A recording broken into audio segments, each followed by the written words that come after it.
গজওয়াতুল হিন্দ হবে।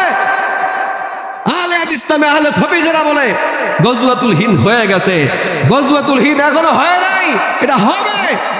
হাদিসের ভাষ্য অনুযায়ী এটা এখনো বাস্তবায়ন হয় নাই। গজওয়াতুল হিন্দ হবে খোরাসান থেকে। আরেকটা সুসংবাদ হলো কিয়ামতের পূর্বক্ষণে পরিস্থিতি এমন হবে, তাবরানীর হাদিস সাওবান রাদিয়াল্লাহু তাআলা আনহু থেকে বর্ণিত, তা হচ্ছে ইসাবাতানি মিন উম্মতি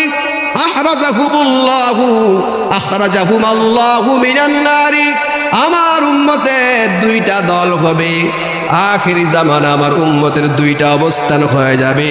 একদল হিন্দুস্তানের মুসলমানরা মুশরিক বেঈমানদের বিরুদ্ধে যুদ্ধ করবে, সুবহানাল্লাহ। এটাকেই বলা হয় গজওয়াতুল হিন্দ। গজওয়াতুল হিন্দ হবে। আহলে হাদিস নামে আহলে হাদিসেরা বলে গজওয়াতুল হিন্দ হয়ে গেছে, গজওয়াতুল হিন্দ এখনো হয় নাই, এটা হবে। হাদিসের ভাষ্য অনুযায়ী এটা এখনো বাস্তবায়ন হয় নাই। গজওয়াতুল হিন্দ হবে খোরাসান থেকে।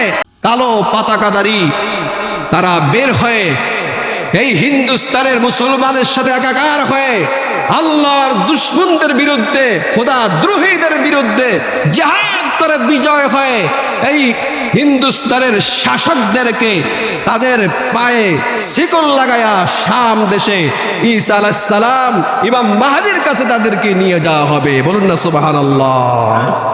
আল্লাহ নবী বলেন গজওয়াতুল হিন্দে যারা অবস্থান করবে, যে সমস্ত উম্মতেরা সেখানে জিহাদে অংশগ্রহণ করবে, আল্লাহ রাব্বুল আলামিন তাদেরকে মাফ করে দিবেন, জান্নাত দান করে দিবে।